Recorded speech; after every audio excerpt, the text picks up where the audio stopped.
Alright, this is it guys. Ito na. Kasama ko ng mga katulad kong youth.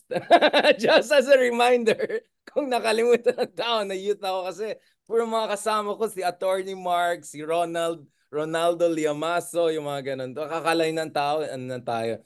So since youth naman tayo, paki-remind lang sa everyone. At Olympics pa naman ngayon, energy, power, everything. Ito na, kasama natin yung mga two of the leading progressive leading leaders. that's two of the progressive figures, no, and rising stars na meron tayo. And obviously, just the other day we had the Akbayan Party. This is also part of Rizal Ontiveros. Had their national congress. We had Leni Robredo giving also her address. We had friends from Europe. Giacomo, I got to catch up with him. I'm glad he came in and out without much problem. So lots has been happening. Special moment, and obviously, alam ko kabilang channel ni interview kayo pahinga. So we'll make sure medyo iba ito. Pinagalitan ko pa si Ron. Bakit? Dito okay, kinalaman sila. Dili sabi ni Christian Esquera, wala akong kinalaman dyan. Ha? Alright, okay. Ang dami natin pag-usapan. Okay, guys. Thank you so much again for joining us, Rafaela David and Gio Tingson. Rafaela, Paeng. Wait lang. Can I ask, how did Paeng come about? Bakit Paeng? Bakit nga ba? Kasi yun yung tawag sa akin ng mga college classmates ko. Tapos nasanay na lang. Is this an Ateneo thing or what? No. Parang nagsimula sa Paeng. Mga blockmates ko Paeng. Pero yung mga medyo masukal kong ka-coordinates, hindi talaga tumatatak yung Paeng. Rafa eh. Rafa yung tawag nila sa akin. So, parang Paeng was always kind of gender neutral. Ha? It was always a gender neutral, parang unisex, parang Paeng could be a guy or a girl. Hindi ba parang gano'n? Well, usually pang guy talaga siya, di ba? So maraming who would think, akala lalaki ako. Tapos magugulat, babae pala ako. So, pero anyways, Rafaela, para siguro mas hindi nalilito yung mga tao. And of course, Gio, Gio, I think that's it, right? I mean, there's no competition. Straight to the point. Okay na tayo. Gio naman medyo waspy yung background niya, parang Virginia vibes. Ikaw, parang nasa ka? Troll farm ba yan? Or Bitcoin center ba yan? Ano ba nangyari dyan? Hindi. Kasi yung pamangkin ko, nag-bake office siya dito, work from home. So, nakiset up lang ako. Hindi lang IT po siya. So, ayan, nakigamit. May paano pa siya dito. I know, may Iron Man, may Batman. Like, usual mga troll farming, ganyan yung setup yung 24 hours and all. But... Hindi nakaupo dun sa paa ni Iron Man. Isa pang Iron Man yun. Isa pa, wow, okay. Kasi naman, doomsday na si Doc Zero. Alright. Okay. Ang dami natin pag-usapan. Okay, guys, ito. Habang may mga updates pa sa Olympics as we speak, si Carlos Yulo, medyo may pag-asa na. Go for G na talaga. Speaking of go for G, how are you guys feeling about the state of affairs for Akbayan Party and for the progressive movement from your perspective? Ikaw muna, Paeng. Well, we're quite hopeful, lalo na ngayon kasi Rizal Ontiveros, the highest elected leader of the opposition, comes from our party, Akbayan. And for us, she's really shining a bright light, hindi lang para dun sa partido, pero dun sa progressive politics that the party stands for and she stands for. So, kasi minsan ka lang nagkaroon ng isang socialist feminist sa Senado at kadalasan ay hindi na napag-usapan yung ganyang mga klase ng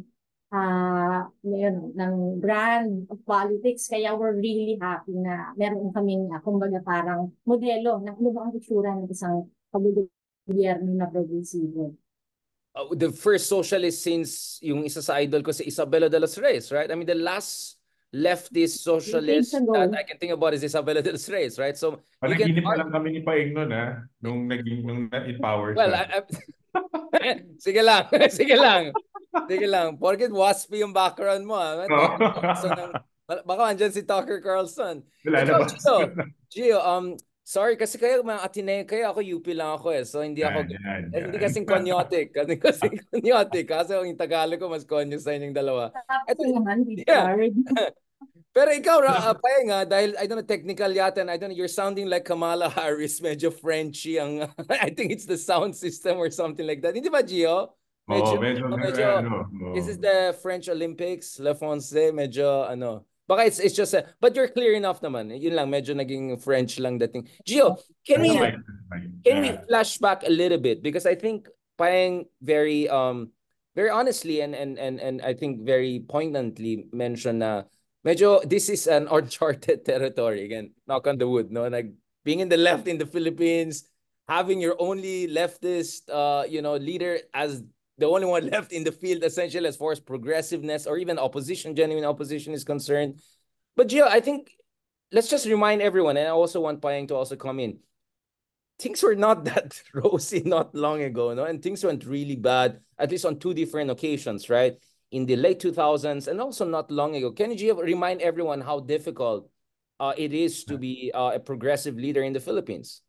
Well, alam mo, lalo na nung past administration, napakahirap. Isipin mo, lalabas ka lang, magmimisa ka, may mga kasama ka na lalapitan ng polis, kukunin yung mga gamit mo, and lahat ng mga galaw. Ano ka parang point by point, monitored or not monitored. So, ano siya, parang napaka-challenging nung terrain. Pero sa ngayon, it's a perspective to rebuild at maganda yung standing as of this moment. Kasi coming also from, of course, yung sukatan din naman ng mga progresibo, hindi lang yung advokasya na tinutulak niya, pero yung standing mo sa election.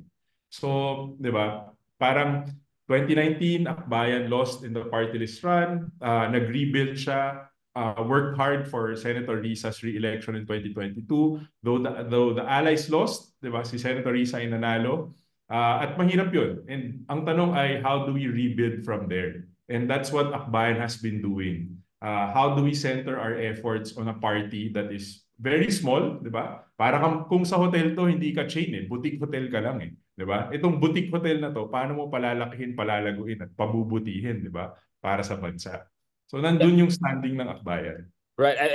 I'll also ask both of you guys, how did you end up as progressive leaders? But just may update na tayo. So officially, may gold medal na tayo. Second gold medal in gymnastics. Kay Carlos Yulo. Wow, talaga every time nag-live tayo, may swerte tayo. Last time, nag-champion tayo ng Asia sa basketball, no? Suot ko na yung gymnastics ko. Ito, nalabas ko na yung Wow, man. That's great news. That's great news. Obviously, we'll discuss that separately later on. Ayaw ba yung biceps ni Carlos? I know. Medyo. Sabi nga ni Ronald, maraming mamarites sa mga gym sessions natin. But Payeng, let me start with you and go back also to Gio. How did you guys end up in the Akbayan movement and why did you choose this path? Diba? I mean, obviously you guys come from elite universities. You could have chosen a more comfortable life, or you could have gone the more mainstream /track. But no, you chose the difficult one and in many ways the good one. Can you tell us a little bit about that, Payeng? Obviously, now cool maging Akbayan, cool maging, in Risa's team, cool maging progressive, but as Gio rightly reminded us, things were looking quite dark not long ago. So can you remind us, both of you guys, maybe start with Payeng first, how did you get involved in the progressive movement? What brought you in? Sana better na yung audio ko ngayon. Medyo magal. Yeah, but as long as your audio comes in, I'm more than happy. Yeah. Yung internet ko. All right, perfect. So yeah, I think napakahalaga ng information ko growing up. Especially yung experience ko in the university. Nabanggit mo kanina, pareho kami ni Gio sa Ateneo. Halos magka-batch kami actually. He was student council president and I was part of the political science organization. Payeng. Sorry, I didn't know. You know. Bawi ako ngayon. Sorry. Bumawi lang ako. Di ba, bawas na yung stress ko. Mas pwede na ako mag-gym. Sorry. Go ahead. So, ayun. I think it was really our exposure, not just sa politics within the university, pero they really allowed us to have a critical view din sa nangyayari sa labas ng universidad. It was a time ng Hello Garci, it was a time ng Sumilaw Farmers later on, panahon siya nung, I think, although yung tama ba, Gio, yung grabe yung bagyo, so grabe yung climate change issue, ito yung panahon ng NDNZTE. So grabe yung sense of parang there's something in the air. Parang there's a change happening and people were coming together. And then namatay si Cory, nag-build yung momentum to the 2010 elections. First time ko na-meet yung Akbayan sa isang gathering against dun sa NDNZTE, I think. At ang pangalan pa nun, sabay pala tayo na to. Yeah. That's also when I got to introduce, although via Walden, ibang track yun, di ba? Yeah. I'm just Oo. reminding we're the same ano rin. Sumisigaw tayo Same ng truth, generation. reform, and accountability. Diba? Ayan yun, Julio Zada. Tama, tama. So, ayun, it really started dun sa parang may mali and parang may pwede naman siguro tayong gawin. Basta may kasama ka na kumikilos. Ikaw, Gio, so kabatch daw kayo. So how did you enter the fray? So yun, nung panahon nga na yun, no, nasa student council ako, Paeng was in the political science org ng Ateneo. And yan, ang daming issues na lumabas from elections to GMA to iba't iba. But yung isa sa mga highlights talaga nung syempre Atenista ka, di ba? Parang nasa bundok, masyadong mataas, sheltered kami. Alam mo naman kami mga taga-Ateneo eh, di ba? Ganyan. Pero Hindi ko in alam reality, UP lang ako eh. Alam mo naman. Alam mo kayo, mga konyo kayo eh. So itong mga sheltered na batang to, nakakilala ng mga magsasaka mula sa Sumilaw, Bukidnon. At nung nakilala namin yung mga magsasaka na nagmarcha mula Sumilaw, mula Bukidnon hanggang Maynila, I think it was an eye-opener. Na yung mga natututunan lang namin sa classroom about social justice, ano ba yung, syempre, Ateneo ka, di ba? So pag-usapan niyo yung mga, ano ba yung systemic sins, di ba? Yung sins na nangyari, sins kasi Ateneo, Christian. At pinag-aaralan siya, tapos biglang, uy, teka, ito pala yung katotohanan nun. And during that time, Akbayan was at the forefront. Si kasamang Kaka was the lawyer, Kakabag-a was the lawyer of the Sumilaw Farmers. Si Josel, na mahal ko, he passed away last year. And si Senator Risa, who was then Congresswoman, kasama yung mga magsasana, Yoyong, sina Karine, they were walking and fighting for their land. No? So nagulat ako na parang, uy, posible pala na tumakbo at ipaglaban ng isang sektor tulad ng Sumilaw ang isang napakalaking issue ng Carper. At nasa Kongreso ka noon, di ba? Nung pinasa yung Yes, Carper. yes, exactly. I remember Carper very well. Yeah, tsaka RH Bill and all of that. All of those were Correct. happening at the same time. So yun, and that exposure, I think, sealed the deal eh. Parang ito yung totoo. Hindi lang siya pinag-aaralan sa classroom, pero alam mo na meron talagang organisasyon na naniniwala na ang kapangyarihan, hindi lang siya para sa elite, pero sa mga karaniwang tao, tulad ng mga magsasaka ng Sumilaw. So yun. Bumibreathing heart kaming mga Atenista. Yeah, but the thing is, a lot of Atenista would go, I don't know, to Liberal Party or I don't know, some other party. Why didn't you go to the more mainstream parties? Why did you choose Akbayan Party, which back then was still a very grassroots still? Yes, there was the Eta Rosales, Riza Ontiveros, Kaka, and all of these great stars. But nevertheless, it was still a very young, fresh party with a very uncertain future, difficult conditions during the Arroyo administration.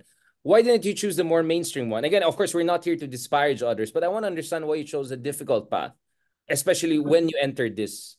Pero di ba parang Paeng nung tulad noon at hanggang ngayon, nakakita ka ng isang partido na pumapalag.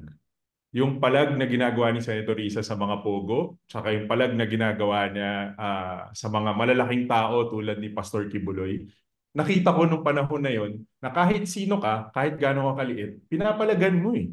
At parang, uy, shucks, in this window and in this horizon, parang pwede nating ipaglaban yung mga bagay na pinag-iisipan lang natin na parang kaya ba talaga to? Kaya ba talaga ang issue ng Carper, ng social justice, ng RH law, ng SK reform, di ba?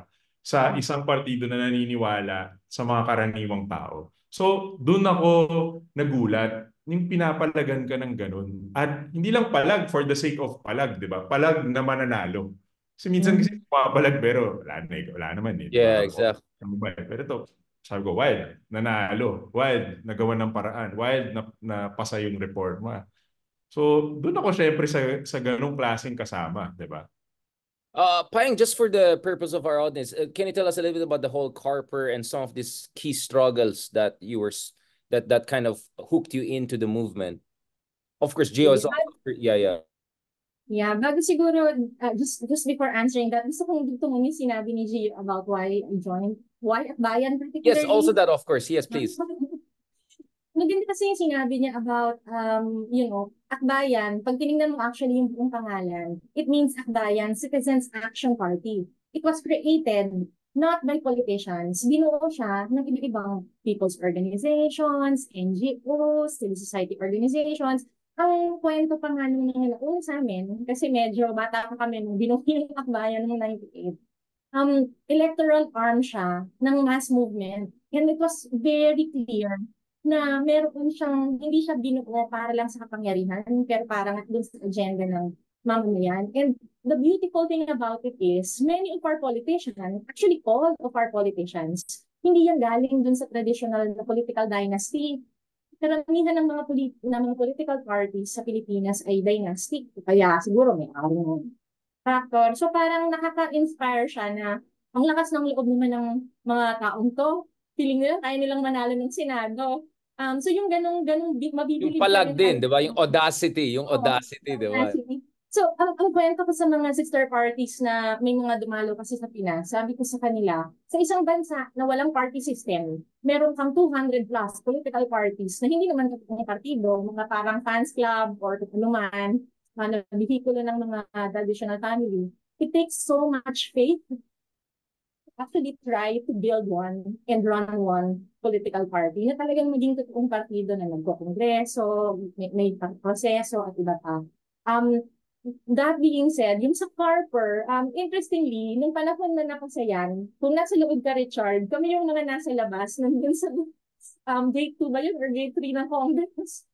Yung mga dalang mga placards, nagkisama sa mga, doon, nag-show ng support at habang nandun nga sa loob yung ating kongresista, si Lisa Lee. So, nakikita namin yung beauty ng while you have people inside the halls of power, you also have ordinary citizens, member ng Partido Akbayan, mga kasama mula sa sektor ng magsasaka, iba-ibang sektor din na nakikisa, makikita mo yung talagang you put pressure on various spaces. At hindi pwedeng sa isa lang, hindi pwedeng sa labas lang. You really aim to also get power inside.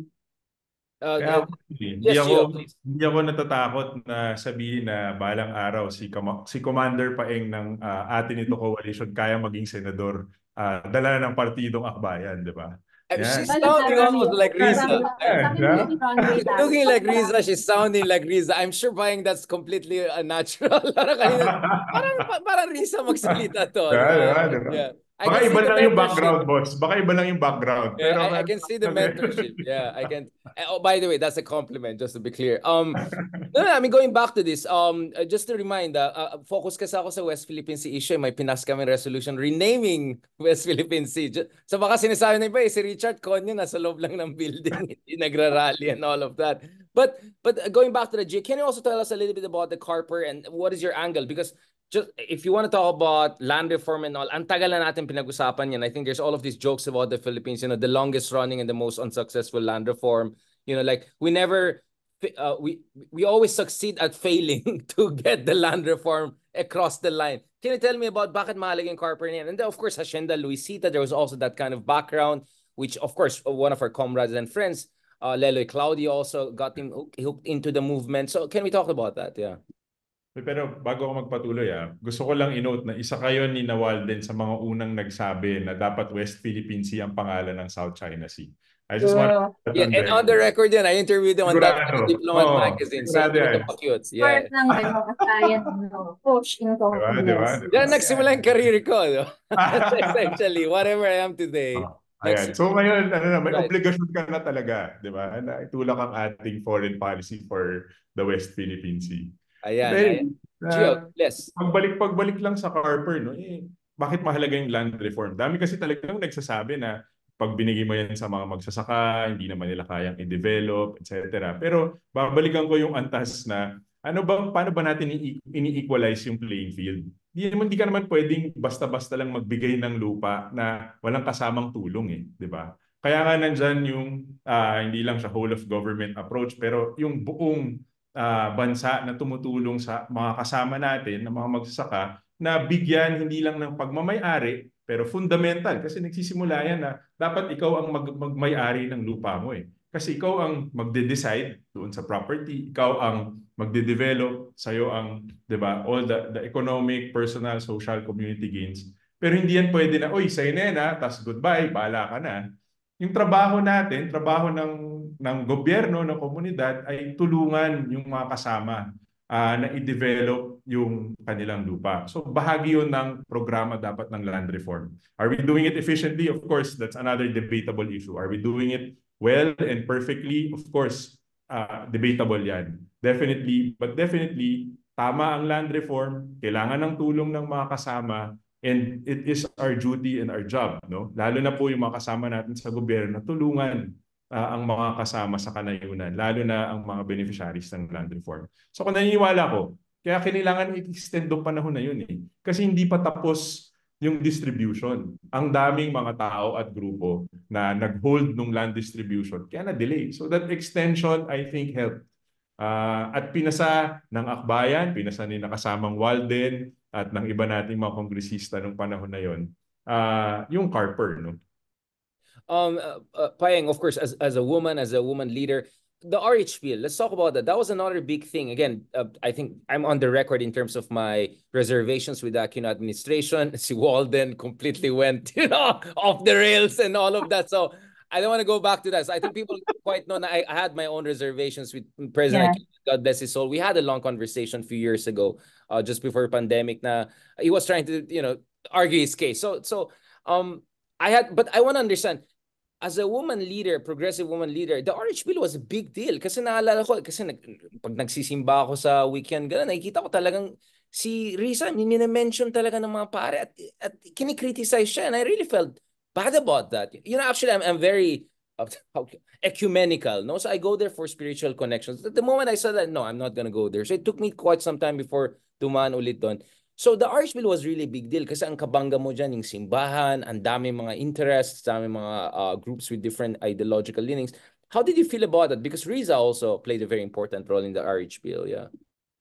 Yeah, actually sobrang nakakatuwa yung yung intro mo na within the Aquino administration, definitely may mga contradictions. And we were part of that coalition and talagang may mga tensions yun. So it's also an exercise of coalition politics within parties, LP, Akbayan, etc. Pero alam namin may mga key victories ang mga sektor na dapat panghawakan at isa yon yung reproductive health law that was passed na talagang nilaban ng dekada at naipanalo through the different advocacies within government and outside government. Particularly dun sa nabanggit mo na napakahalaga niya na Akbayan was as a feminist political party, tinindigan niya kahit na alam namin it was gonna cost us. Kaya nga si Risa nandun siya sa mga banner ng Team Patay. Kasi may mga allegations na pag pinasa yung RH bill, naku, magkakaroon ng ibig sabihin yan, pro-abortion, na hindi naman. We needed to clarify na that was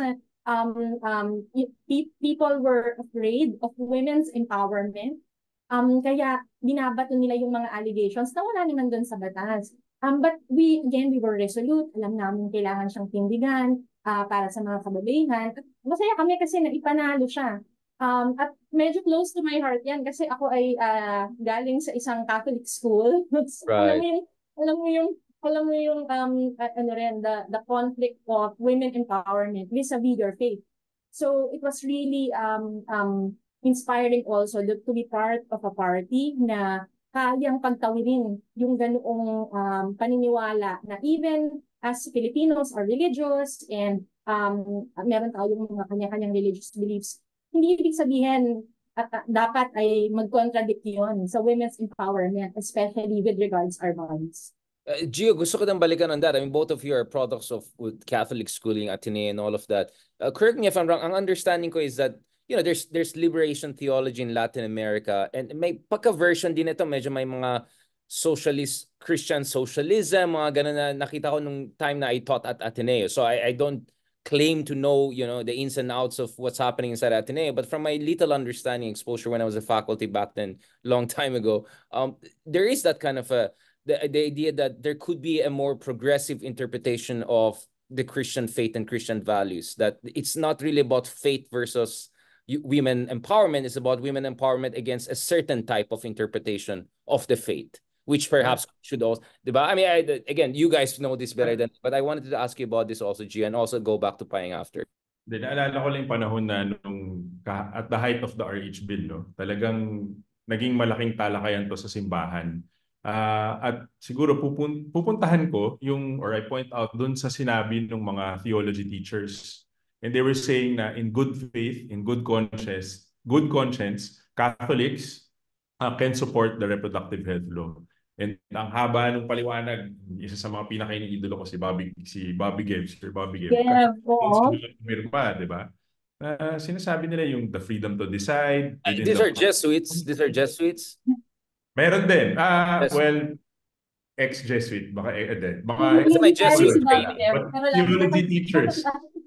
theology teachers ng Ateneo. At iba't ibang mga paaralan, no? But karamihan mga Ateneo theology teachers, nagsabi na in good conscience, kapag sinabi ng konsensya natin, karapatan ng mga kababaihan, tinignan niya point by point. And they ano ba yung Catholic doctrine na sinaypay? Nakalimutan ko na. Gabi na kasi, but maalala ko. Don't worry, I'm not gonna quiz you guys on your theological expertise. Pero yun, no? Binabanggit lang nila na in good faith kaya. At tingin ko, babalikan nila kung saan yung foundation natin bilang tao di ba? Yung conscience natin, yung pangangailangan, yung ating freedom, di ba? Dapat doon tayo nakaangkla. Na sa tingin ko, at the end of the day, ano yan ng Diyos kaloob yan or binigay sa atin ng Diyos para tayo din ang magdesisyon ayon sa gusto niya. Ayan. Yung mga ganyan tayo mga pag-aaral. Balikan din kita dyan kasi ang kasama dyan when it comes to Akbayan, ito ay isang progresibong partido na kung saan pinag-usapan din ng divorce, LGBTQ rights, among other things na obviously standards sa mga democratic, progressive parties all around the world. But nevertheless, may mga conservative groups or certain conservative interpretation of the Christian faith among others, which would question these things. Again, how did you also reconcile that? I can easily see yung preconception or reproductive health medyo on the theological level, even if I'm not a theological expert. Nakikita ko na how can you argue now in the end problema. But what about the other issue na perhaps some would say even trickier? How did you also reconcile that? The reason I'm also emphasizing this Payeng and Gio is because I think there's a misconception na kung progressive ka or leftist ka, atheist ka, or komunista ka. You know, all of those, I'm pushing back against that stereotypes because, all of us are progressive in a way, but I think all of us are people of faith in one way or another, right? Some of us may be more theologically expert than other, but so I'm just reminding people that we are people of faith and we see some reconciliation here with some of the political progressive values here. Can you tell me about your case, Payeng, as a woman leader? Sige, actually, yan nga yung misconception, no? Pero yung gusto ko lang bumalik before the personal, yung organizational, Akbayan and many ng mga nasa kaliwa sa Pilipinas actually takes root sa kanilang expression of faith. So their activism was actually part of their expression of faith. Similar sa Latin America, rooted nga dun sa nabanggit mo kaninang liberation theology. Kasi pag sinabing liberation theology, yung liberation na kadalasan ang iniisip ng mga Catholic, makukuha mo yan kapag ikaw ay nag-pass on na to the next life.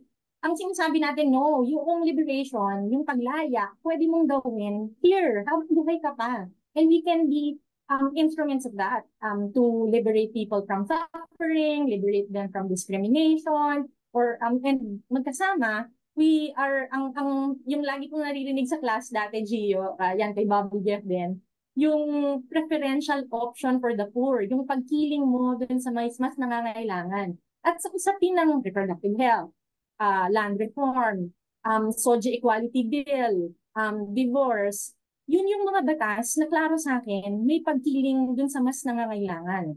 Kasi doon sa mga abused, battered wives, na kailangan nila ng kalayaan from the abuse that they're getting, klaro sa akin that my faith also demands na pumiling ako sa divorce. Ganon din sa SOGIE equality. Kung yung mga kapatid natin na may diverse SOGIE or galing sa LGBT at sila yung nadi-discriminate sa eskwelahan, sa mga workplaces, klaro sa akin that my faith also demands na may pagkiling sa pagkakapantay-pantay na. So yun siguro yung I think the very crucial intersection din. So yung common thread sa iyo, Payeng, is yung helping the downtrodden, the underprivileged.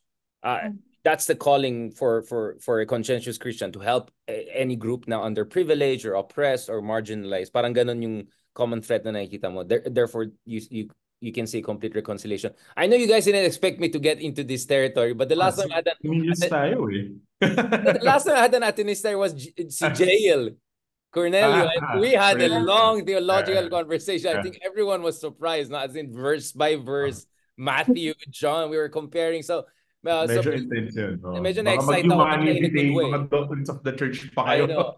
Naka-gold na tayo sa Olympics, so please forgive me. I'm in this, I'm in this positive vibes na talagang divine inspiration kung saan. Gio, for you, is it also similar? It's about standing with the downtrodden people. Kasi tingnan natin, even yung Pope natin, si Pope Francis, alam natin na influence din yung liberal theology, liberation theology at some point sa Argentina, and we know very strong yung influence ng left sa Catholic hierarchy doon. Obviously, his critics would try to use that against him, but we can see, diba, even si Pope Francis on many issues, at least sometimes, right?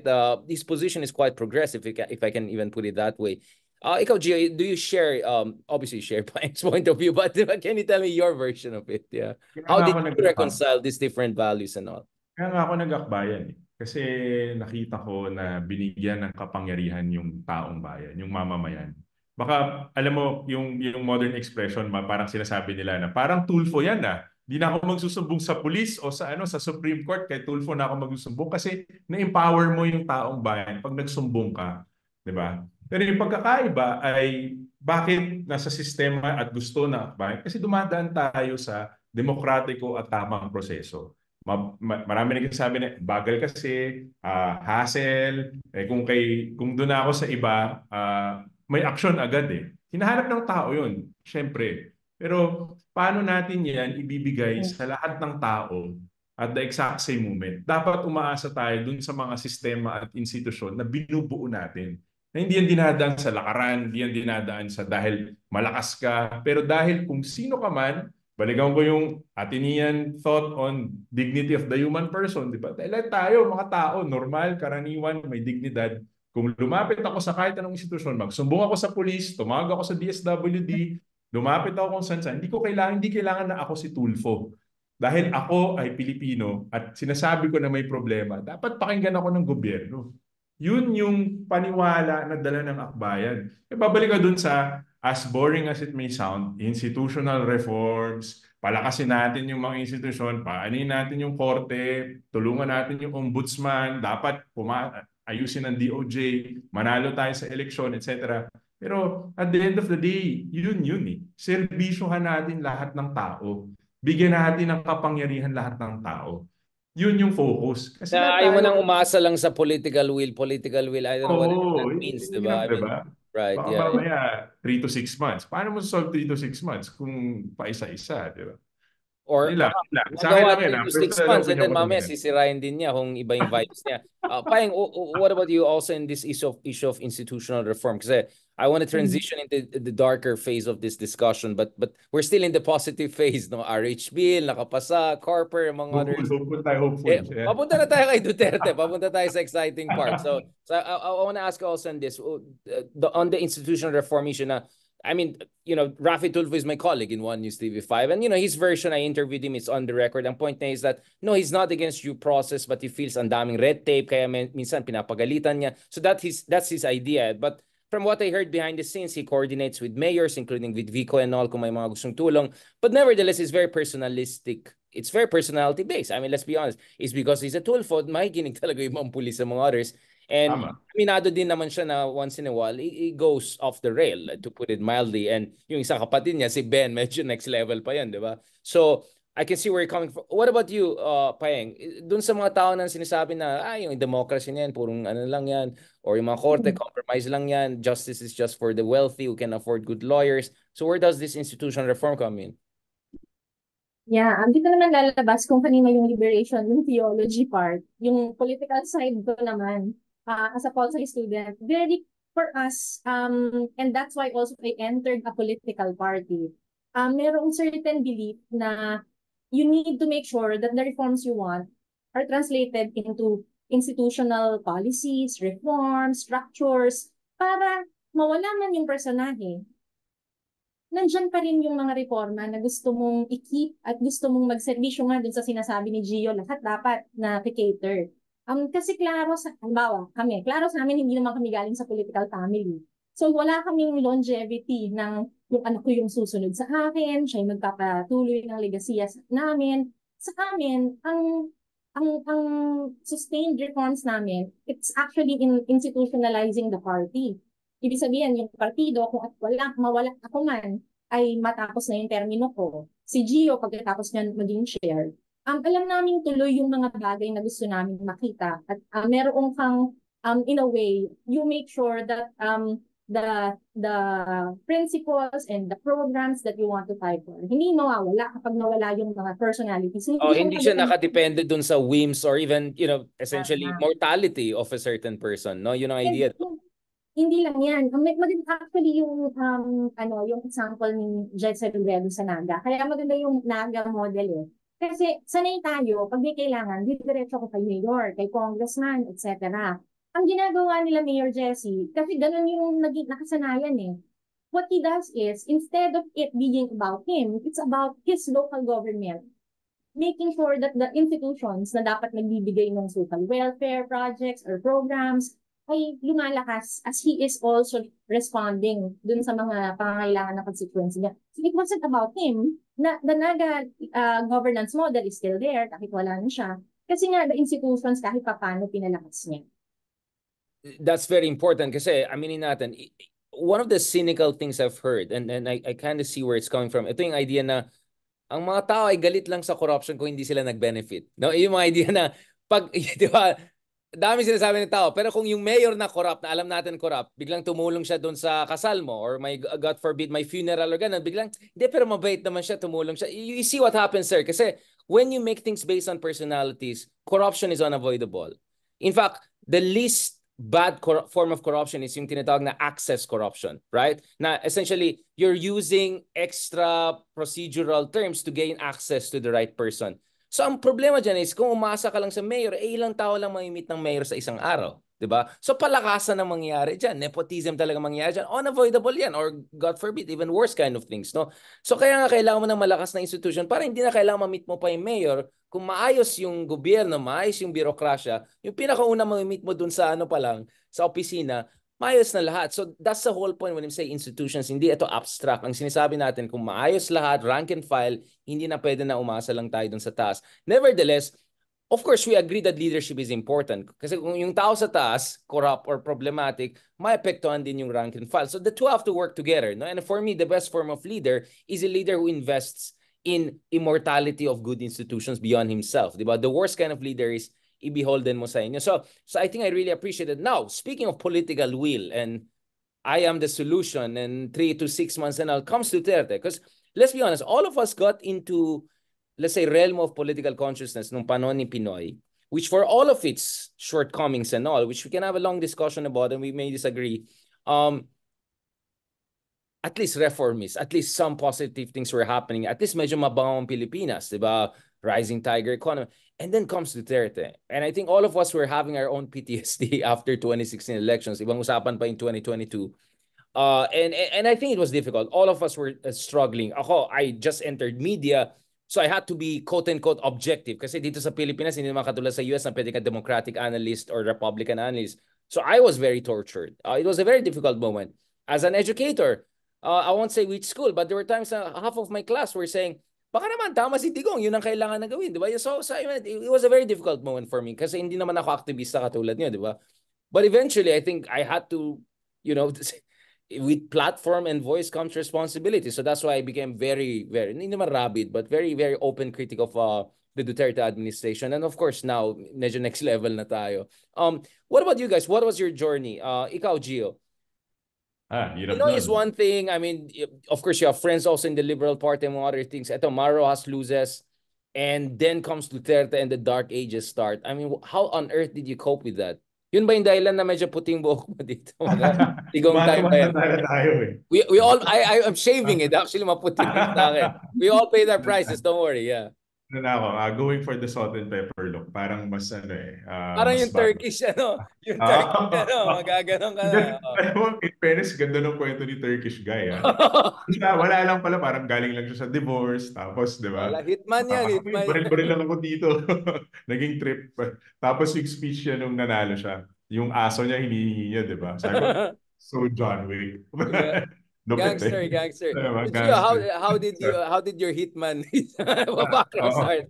Anyway, but alam mo, what was something that resonated during the period of President Duterte, the last administration? Yun yung pagbalik dun sa unang pinaglalaban ng akbayan.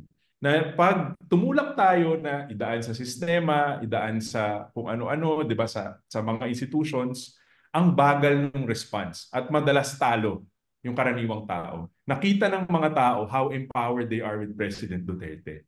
Kaya hanggang ngayon, pag tinignan mo yung approval ratings even ni Vice President Sara Duterte, napakataas. Kasi ang karaniwang tao nakaramdam ng tunay na kapangyarihan na makapasok ang isang tulad ni President Duterte.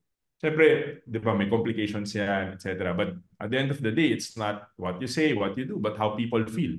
Naramdaman nila yun eh. Naramdaman nila yung kapangyarihan sa panahon ni President Duterte. I think that's one thing that we should study and look into always. No? And doon din yung shocks, yung parang nung nanalo siya, syempre lahat ng pinaniniwalaan mo na tama, dapat democratic institutions, institution building tayo, magtiwala tayo sa sistema, diba? Trust the system. Wala, parang kaboom, negative, di ba? And yun yung isang bagay na till today, it will always haunt you. It will always haunt you. Parang paano mo ibabalik doon sa pananaw na magtiwala ka sa sistema. Alam naman natin, yung sistema sa Pilipinas, medyo joke time din yan, di ba? Or most of the time, parang, uy, nakipaglokohan lang tayo dito ah. Kahit ako as a lawyer, kahit gaano kaganda yung pleading ko, at the end of the day, parang, teka, medyo mahirap tong ano na to ah. Hindi to based on merit ah. But anyway, baka ma-disbar ako, but yun. Si Harry Roque pa naman yung concern ngayon sa disbar. Mahaba yung pila, maraming madidisbar. Tama ka. But, di ba? But yun yung pananaw. Yun yung something about it. But kung titignan mo rin, di ba? A populist, of course, that empowers people.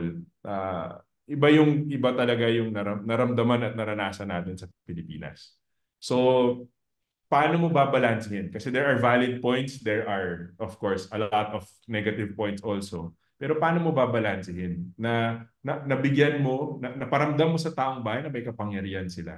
Is it just a communications thing? Is it because, di ba, kahit ngayon, alam mo, may kausap lang recently, sabihin niya, hirap na hirap yung kaibigan natin, pero lumapit ako sa Malasakit Center at may nagawa ko, di ba? Alam natin, Malasakit Center, ano yan? Project yan ng isang from the Duterte administration. Si Bongo, yan. Kay Bongo. Senator Bongo. So, kailangan natin talaga siyang, hindi natin siya pwedeng i-dismiss lang eh. Ang daming, of course, there is a major setback. Ang daming setback na nangyari sa Pilipinas noong panahon na yun. Pero tignan din natin bakit naramdaman at nararamdaman pa rin ng mga tao ayon sa approval ratings na mahalaga yung kontribusyon at nagawa ng isang Duterte administration at ng mga kasama ni President Duterte. Yun yung kailangan natin tignan. Interesting. Yeah, I'll go back to that. That's very important. I mean, I had to write a whole book on Duterte going to power because precisely what, diba? Because I wanted to understand na hindi lang ito budol. Although eventually budol naman talaga siya, but you have to understand there was a sincerity that made people believe. And there was also desperation and grievance. Ikaw, Paeng, what's your first instinct also to understand him? For me, my therapy was to write the book, like making sense why this guy became the president and why is he so popular. That was my therapy. Was that also your first instinct? Intindihin bakit yan ang binoto ng taong bayan? Although let's be very clear, he won barely 40% of the vote. So it's not true that he won 90 or 8. He just won 40%. But nevertheless, he got more vote than anyone else. Legitimate president siya. Nagsama-sama lang tayo ng 2016, ano? Yeah, exactly. So Paeng, but that's a different story. I know. Anong instinct mo doon? Or yeah, as Gio said, do you think na kung hindi na split between Grace Poe and Mar Ross, we would have been in totally different? Because you can also make that argument. Because my other argument was there's also contingency. If Binay was not demolished and self-demolished during debate, I think Binay would have been the front runner. Every reason, kasi populism, yung sinasabi ni Gio. Pero kasi sabi, mas effective pa nga Bina, Exhibit A, mas Makati ako kaysa Davao, no offense, diba? And then of course, the Poe, Marojas back and forth and their mistakes. So the three actually demolished each other, and Duterte came from behind. But contingency aside, what else was your understanding of why Duterte won and why he became so popular? Yeah, I think what you offered was so tempting for a lot of Filipinos. Yung 3 to 6 months, kaya niya isolve. At the time na parang yung mga institutions natin, as Gio said, parang may pagkiling sa, kesa dun sa mas nangangailangan, yung institutions natin, unfortunately, ay sobrang Jurassic and sobrang entrenched yung pagpapagron. So kung nangyayari, may pagkiling siya dun sa mas may kapangyarihan o kung sino yung malapit sa kapangyarihan. So people were just so fed up. Ang hirap ng buhay, grabe ang traffic, mababa ang sweldo kumpara dun sa pagtaas ng bilihin. So the offering seemed so tempting kasi nga mabilisan eh. And I think that really also captured the imagination ng mga mamamayan. At kailangan intindihin natin na nanggagaling yun from deep-seated frustration. So, kung ang ginawa ni Duterte ay nangako, and habang he was in government, he really bastardized to talaga, sinira niya yung mga institusyon na matagal natin, kung pinalala pa niya actually yung the institutions that were supposed to provide relief, lalo na ng pandemic, halimbawa, nagkaroon ng mas malalang corruption. So, yung institutions na tinutulungan niya nating i-reforma at i-transform at kahit papano unti-unti yung nagawa under the administration, parang halos lahat ng nagawa mong pag-abante biglang umatras at and then mas lumala pa lalo. So, pero sa harap nun, again, it's a tempting offering eh. So, kailangan matutunan yun ng mga kaliwa kasi we recognize the frustrations of Filipinos, that the institutions don't work for them. How do we make institutional transformation? Yung mga gusto nating gawin na medyo magre-require ng mahabang panahon, pero yun kasi yung mas sustainable, tempting din at legitimate alternative and option para sa mga mamamayan. I remember this conversation we had in UP School of Economics. Maros was the guest. This is right after elections and all. And he said something like, ang in-offer namin tinola, parang gusto ng tao dinuguan. Like everyone laughed. And I look at him, why are you charismatic now? Why not during elections, right? Where was the sense of humor ba? So na-realize ko ganun pala si Mar, no? I mean, among geeky people, School of Econ, UP, ganun. He was very like at home and all. But parang sobrang stiff niya, di ba? So we can talk about also the inadequacies and shortcomings of different candidates. With all due respect, I think Maros deserve more respect in terms of what he did during the Yolanda, no? So I talked to people on the ground. In fairness, someone to the guy, he really risked his life and all. We can talk about competence and all, but I think, coming from Duterte and those people, that's the last thing. But nevertheless, I think one thing I appreciate about our discussion right away is when I asked you about Duterte's victory, the immediate response I got from both of you guys was, first of all, intindihin natin yung mga voters, which I think is what makes progressives progressive, compassion, right? We may disagree with what they voted for. We may even get pissed off with what happened. We might even get frustrated with what happened and disillusioned. But at the same time, andun dapat yung compassion and understanding. I think this is what sets us apart from other people. I don't want to name names now. Very elitist yung approach. Kasi ganito, kasi hindi nag-aaral na mabuti, kasi nabubudol, ganun. I mean, I think we also have to be honest that the education system natin ay may pagkakulang naman talaga when it comes to instilling political critical thinking, no? But hindi naman kasalanan ng tao yan. Kasalanan natin na hindi na natin nagawa yung kailangan natin. In fact, I tell always myself, sana ginagawa ko yung ginagawa ko ngayon 10 years ago pa. Although obviously I didn't have the kind of, platforms and all back then. But nevertheless, I think people who had the means and the platforms, sana ginamit nila back then pa. But nevertheless, we're all trying to adjust. But the other thing I want to also say here is resistance, right? One of the things that all of us did in our own ways was resistance, right? Can you tell me about your resistance story? And also the climate of fear. Because for all the compassion I give my Filipino voters, hindi ko rin maitanggi na talaga meron na may element ng takot eh. It's hard to see paano hindi nag-contribute ng element ng takot dun sa sinasabi ng tao? Mamaya na yung disinformation kasi medyo gasgas na yan, to be honest. Yung mga liberal natin kaibigan, parati natin pinag-usapan yan. Pero I think yung element ng fear is very important to also understand. That's why if you go to Russia, most people will say they love Putin. Like, obviously, you're gonna say you love Putin if someone calls you on a survey. Do you like Mr. Putin? Or do you like your house to go on fire? You know, like, of course I love Putin, right? Or like, diba? I mean, or in a highly surveyed country like China, who is an idiot to say I don't like Xi Jinping, right? So when I see surveys coming out of Russia and China, it's like, of course he's gonna get 70, 80%. Kim Jong-un nga, 99%, diba?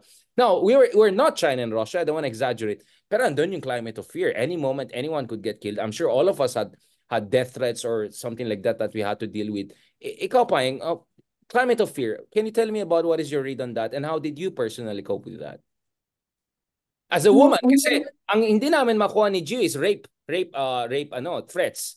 They threatened me with everything, but they couldn't rape threat me, or Gio. I don't know about Gio, but but with women, my female colleagues and friends, reporters, academics, they got rape threats among others. So can you tell me about your case? I mean, what was the climate of fear and how did you deal with that?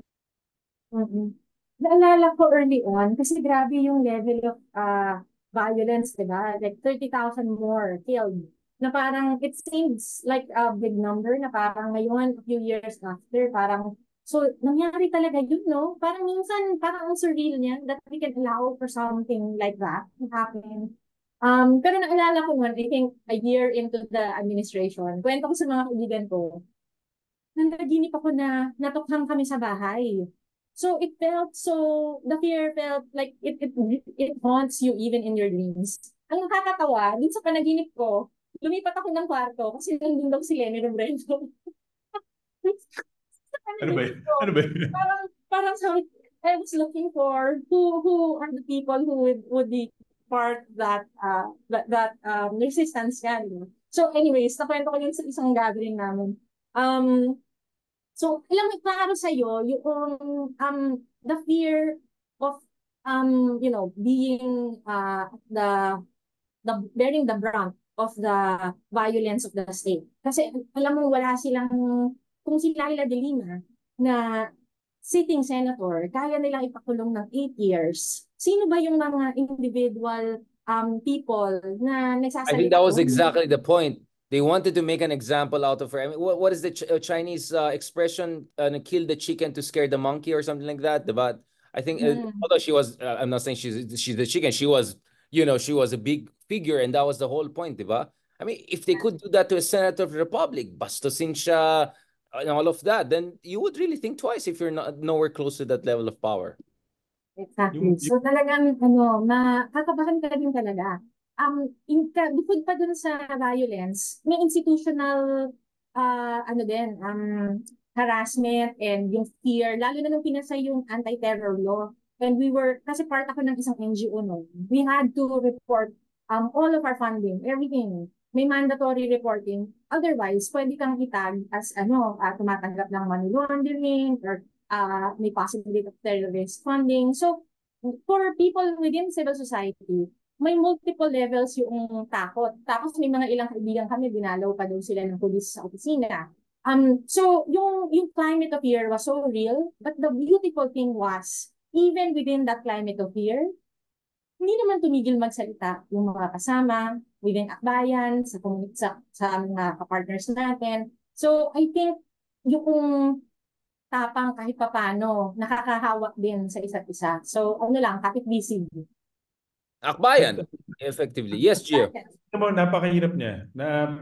Hindi ko makakalimutan yung 2019 kasi yun yung panahon na naging nominee ako ng Akbayan. And when we ran that election, lahat ng mga tao takot na takot. In fact, di ba kasabay, kung tumatakbo kami sa party list noon, tumatakbo yung Ocho Diretso noon. Alala ko yung mga horror stories na after the election, nagsasabi sila na hindi tinawagan kami na huwag kayong suportahan. May tumawag sa amin na huwag kayong dalhin. May tumawag sa amin na ito ang standing orders. Hindi niyo pwedeng... Or ilalagay namin kayo sa drug list, narco-politician. Exactly, yeah. So yung takot, yung climate of fear, present yun. In fact, I remember even we were leading the legal unit of the party, no? Meron kasing parang free legal aid center ang Akbayan. Ang daming pumupunta sa amin, even from the youth sector, kinakasuhan ng cyber libel.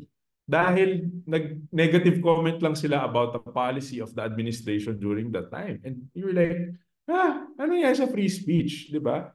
So, direct firing sa mga fiscal. Sabi ko, teka lang ano to?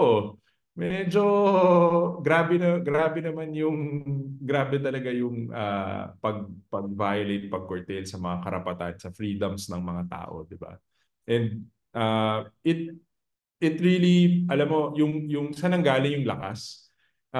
Kahit ako, I was so scared. Parang, how can I lead an organization at this time who is against the administration?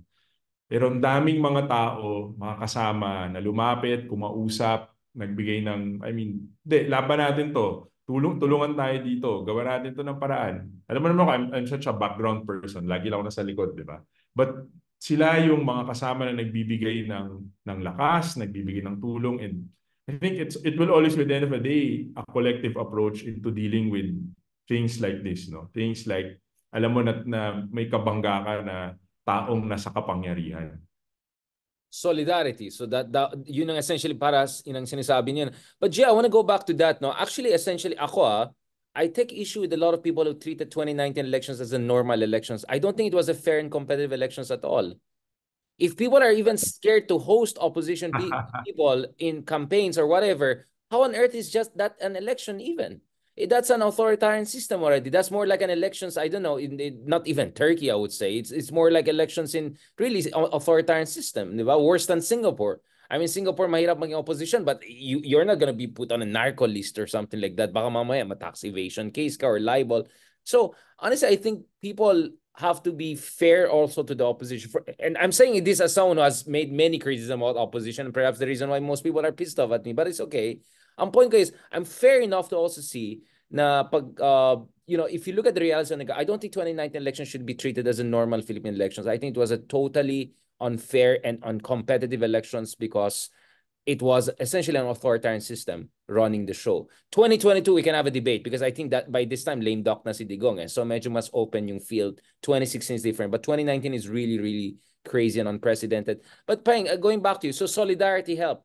What about your faith? Was this also helpful during this time? Because, let's be honest, for all solidarity and all, any moment, something could happen, right? And so it's also about coming to terms with your mortality and whatever, theological position you have in terms of, the worth of your life and the afterlife, right? How did your faith come in to the picture? I think it's more collective faith that I had to journey with. Isa sa mga highlight sa akin nung panahon na yon was actually yung pag-join forces na ng Duterte and Marcoses.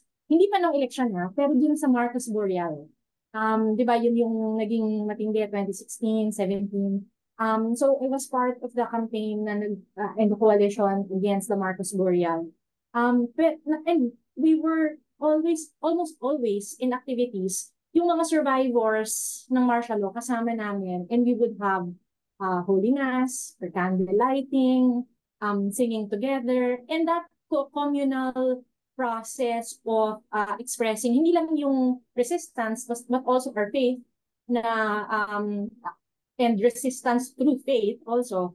Maramdam mo yung parang mas napoproseso mo din yung pinagdadaanan niyo kasi yung mga martial law survivors traumatized na yun ng panahon nila and now they're faced again with another administration na kaya in broad daylight mamatay ng kapwa Pilipino. So, yung level of trauma na kinailangan uli nilang i-experience, and then meron pang Marcos Boreal, it was such a powerful moment just being there with them and expressing our collective resistance and faith.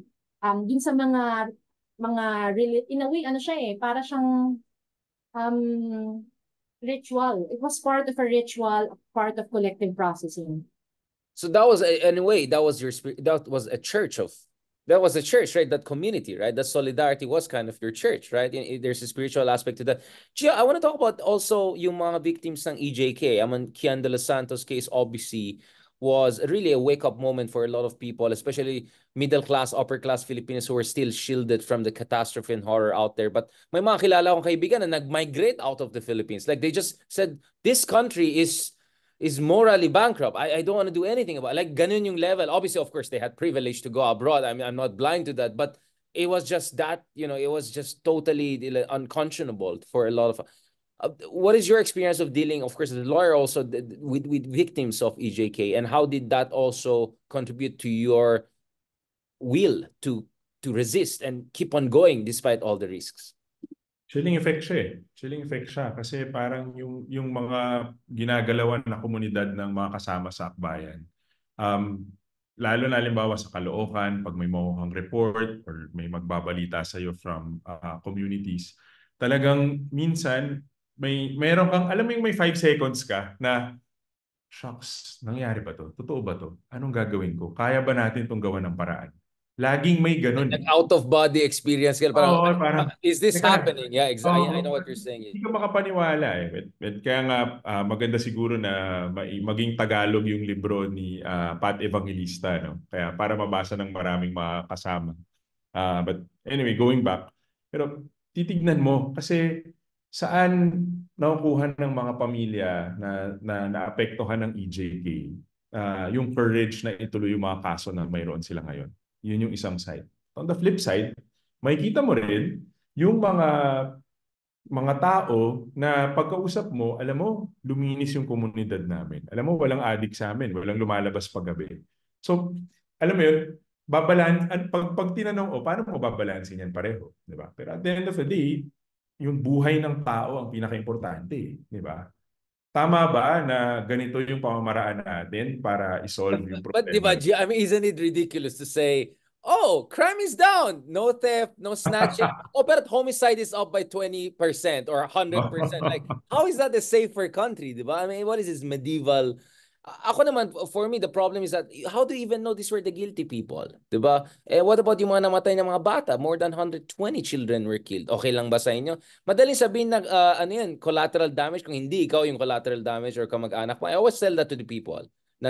Parang, why is your sense, yung just feeling of safety worth the life of one person or more? I mean, that's a crazy kind of idea. But again, I agree with you guys. You have to understand saan sila galing, so that you can give them the right solution. The moment that you tag them as, ay, mga demonyo, wala na, tapos ng usapan. Now, pandemic and going to the elections, what was your experience dealing with it? I know that Gio also, you wrote something on Rappler about this, the COVID experience and all. Can you tell me a little bit about that? Kasi medyo grabe din yung cyber libel moment. But ako, I was threatened during that time. I was also threatened when medyo mahaba na usapan, may bagong administration na hindi ko nasabihin sino, but I was also on the list, so medyo crazy situation. So can you tell me about that, Gio? And then I'll ask also Payeng about sabi ko na kayo na minsan nakala ko magsulat, mapapagalitan pa ako. Kaya sabi, di talaga ako pwede sa limelight kung ano-ano na pinagsasabi ko. Pero yun yung konteksto yun yung totoo at yun yung kailangan at that point, di ba? Hindi tayo makapagkita, hindi tayo makapagbuo ng conversations on a face-to-face level. Paano mo gagawin? Kailangan mo isulat, kailangan mo ipahagi, di ba? And at the end of the day, babalikan mo, ano ba yung mga non-negotiables? Ano ba yung prinsipyo na tinutulak ng mga kasama, ng partido? Di ba? So doon ka. At tingin ko, kung naka-angkla ka doon, ang susunod na kailangan mo, matinong diskarte. Hindi ka naman pwedeng banat lang ng banat di ba? Tinatimingan lahat yan or dinadaan yan sa kung ano yung effective, ano yung kailangan. So, dapat, ito yung mahirap, ito yung burden of leadership Hindi pwedeng gawin mo lang yung gusto mo. At kahit alam mong tama na gawin mo yan, pero yan ba yung pinaka-effective? Ito ba yung magbabalanse ng interes? Ito ba yung, di ba? Ito ba yung gagawa or papagalaw sa atin para alisan natin yung mindset na wala naman tayong mapapala sa demokrasya. Kailangan siya pag-isipan, kailangan siya pagnilayan, pero kailangan mabilis ka din gumalaw. So yun lang ako, mahirap, no? Napakahirap ng trabaho ng mga namumuno sa partido, sa bansa, kahit kay President Marcos, napakahirap ng trabaho niya. Napakahirap ng trabaho ng mga mayor natin at mga congressmen natin. Kaya ako, masaya na ako sa buhay na pwede na magkwento-kwento, sabihin ko yung mga gusto ko sabihin. Asa rin ko si Secretary Llamas na page 2 lang siya ng survey, di ba? Okay na ako sa ganun. Mas pinansin yung page 2 kaysa yung page 1. Yabang niya kasi sabi, mas mataas ako kay Kibuloy, pero teka lang, page 2 ka pa rin, ha?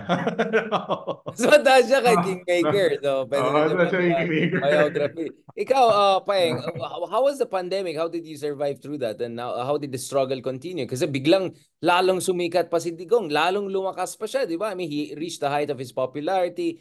He reached the height of his power. Almost complete. I mean, parang, alam na he could do anything he wanted kasi emergency powers eh. Yeah. Gusto ko lang sabihin bago sagutin yun, Richard. Ang daming hugot ni Gio dun sa Wow. Kasi ano talaga eh. Faced with such kumbaga you're swimming against the wave, lalo na ng panahon na yan. Going into the elections, meron kang COVID-19 pandemic, tapos meron kang Duterte in government. So we knew it was an uphill battle. Tapos, we were lucky because Gio was there as our chair.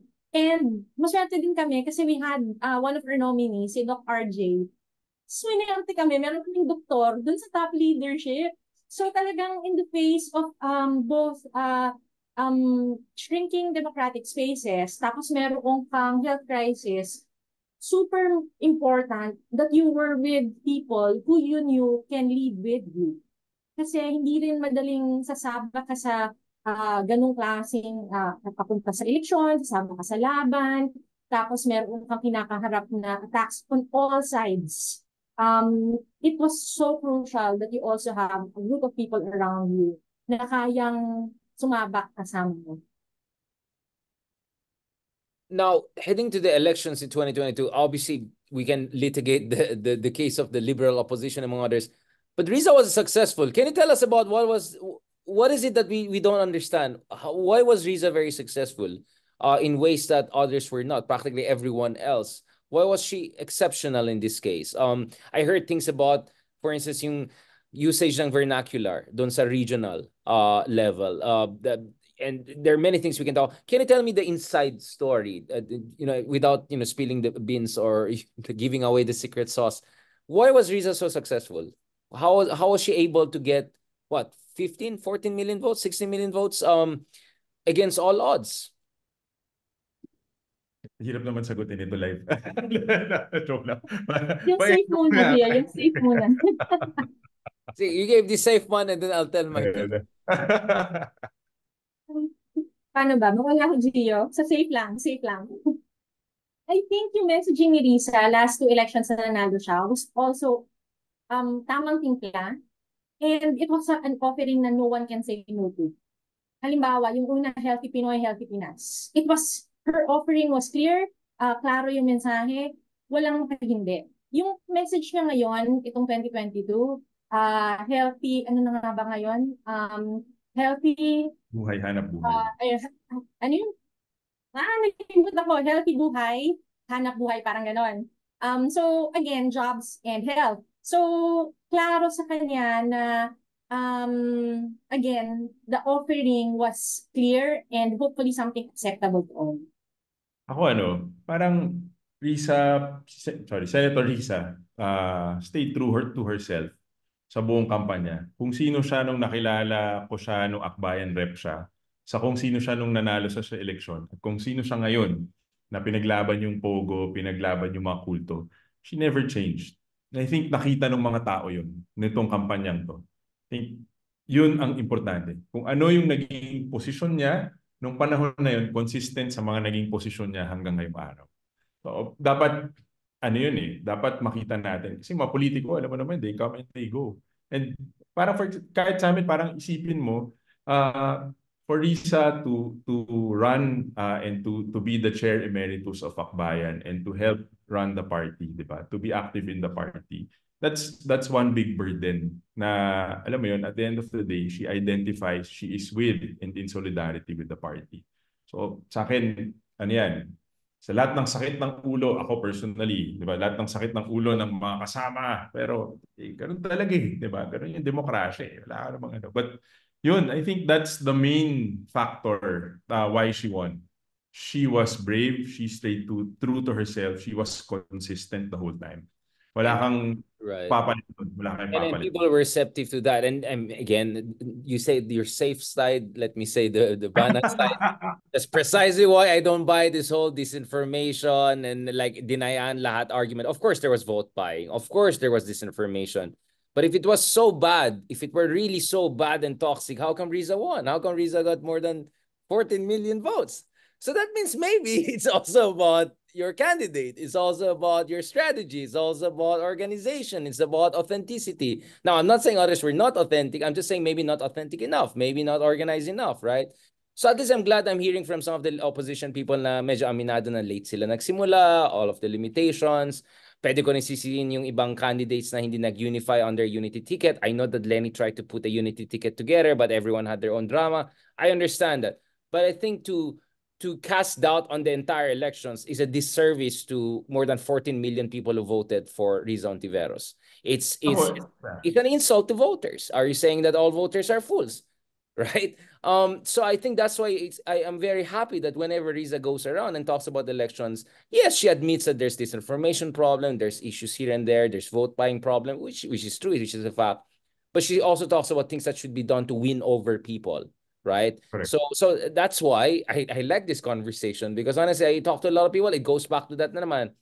Well, Senator Trillanes, I talked to him, his point was, okay, even if let's say it's disinformation, what did you do about disinformation? Did you file cases against yung fake news peddlers? Did you do anything about that? So again, mahabang usapan yan. But that's where I felt it's important we discuss that Riza won, right? So don't denigrate the elections, because if you denigrate the entire, you're denigrating also Riza Ontiveros' victory. And she was also a threat to the system. In fact, I would say she's the biggest threat to the system because of what she pushes for. Now we go to the last part of this discussion, a little bit more hopeful, looking forward. Happy si Payeng. Medyo hindi ko napunta ni mga hugot masyado.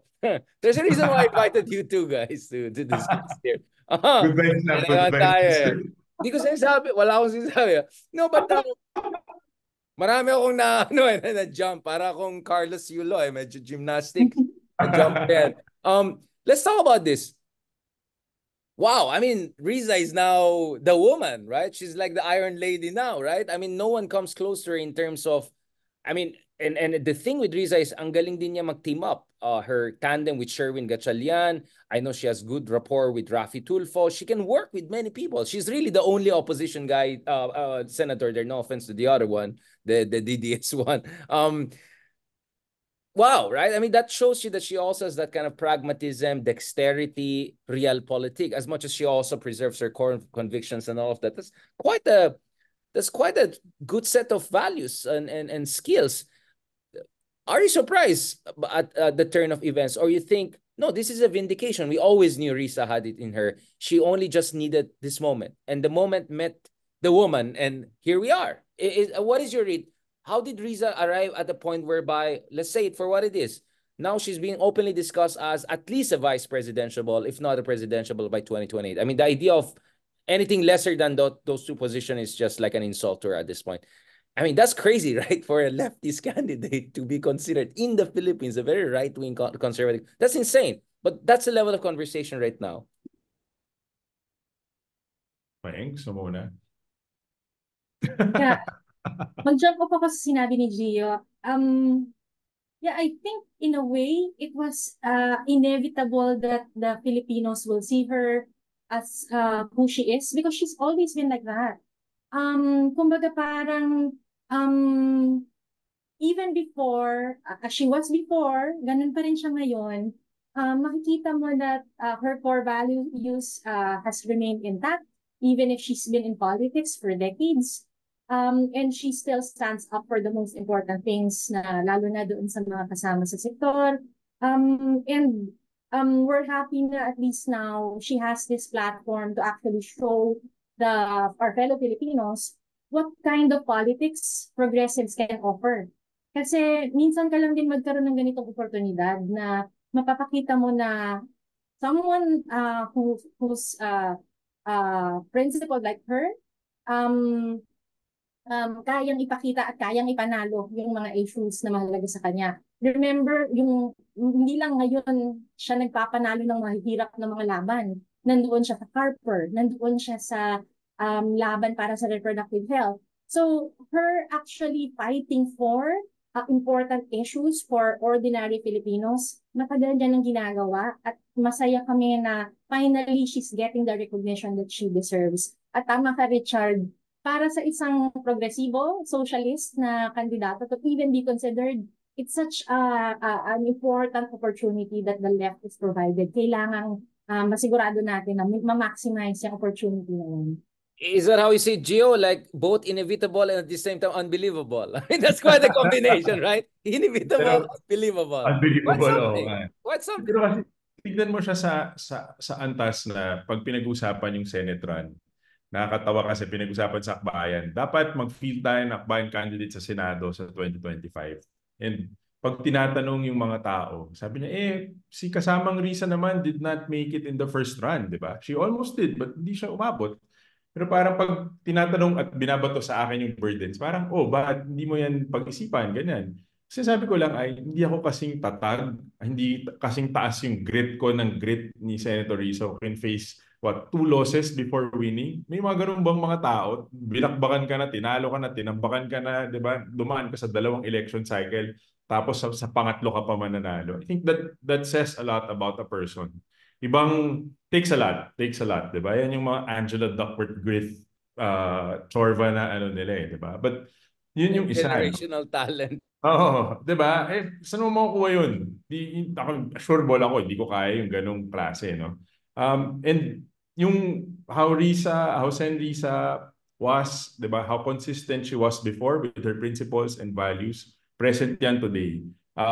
So kung tingin ko kasi pag may tao na consistent yung values, competent, nakikinig sa tao, kahit saan mo yun ilagay, she will perform. Give her the opportunity. She will show who she really is. Tulad ng nangyari dito sa Pogo hearings, sa hearing ng kay Pastor Kibuloy or kay Senior Aguila.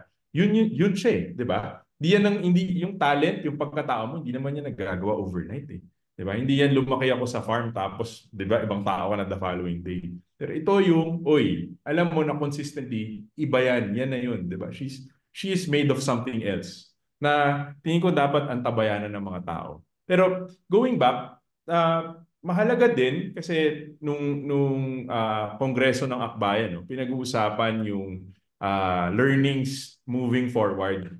And isa sa mga nabanggit ko nga dun sa party ay parang nung 2022, nung tumakbo si VP Lenny, nawala ng runway for her to really launch a good campaign. It was 211 days. Tinatanong ko si Kong Barry Gutierrez nung Akbayan Congress. Ilan nga bang araw yun? 211 days when she declared.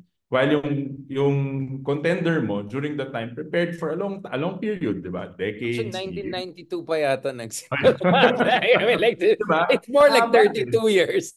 Diba, haba. Tapos parang overnight gagawin mo to. And ako, honestly, si Senator Bam, si Senator Kiko could have run during the last elections. They were faring so well in the surveys. But they also chose to sacrifice, di ba? Parang nalala ko yung discussion na bakit ka pipili ng trabaho na sure win ka naman sa Senate? Pero yun yung tawag ng panahon eh. They had to do it, di ba? Senator Kiko had to do it, Sen Bam had to do it, and be campaign manager, and Sen Kiko to run for vice president. But yun yung konteksto. So nawala ng runway. Kaya sinasabi namin, moving to 2028, kailangan ng isang political party magprepara.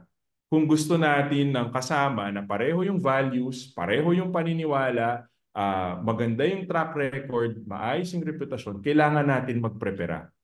Diba? Kung sino man yung kandidato na yan. Ano ba yung trabaho ng political party? Diba? Mag-participate in elections, make sure that right people of the same value, diba, ay nananalo at nandun sa proseso na yun. So, sa amin, mahalagang diskusyon yung 2028.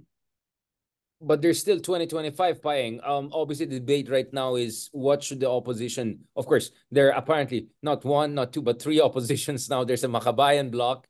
There's the opposition dahil hindi binigyan ng position or nawala ng position. So this is essentially the Duterte and the Kingmakers and the whole Buljak gang. And then there's a genuine opposition of essentially led by Rizzo Ontiveros, Bam Aquino, Pangilinan, and of course, Attorney Chel Jokno. Obviously, people are saying na given the the uphill battle here. Maybe some sort of tactical adjustments should be made. Maybe guest candidates admin, because admin has the resources and all of that, but not necessarily endorsing all the Maharlika Fund and all of that nonsense, or necessarily affirming or apologizing for the historical crimes of Marcos dictatorship. Do you guys see anyway? I know this is a sensitive question, and Riza kind of made her position clear, but just to reiterate here, what is your understanding on that question? And how is the 2025 important for 2028, right? Because after all, Riza is the leader of the opposition right now. Isn't it important she gets someone through across the line? Para may kasama din siya at the same time. Yeah. Tama yung sinabi ni Gio na 2028, we should look at preparing for 2028 and prepare the runway now. Meaning, whatever we do in 2025, dapat springboard yan for a better fight pagdating ng 2028. Klaro din sa amin na we want na may kasama sana si Senator Risa Ontiveros. At ang hirap kasi parang bit-bit niya yung burden ng buong Pilipinas on her shoulders. So important na may kasama siya.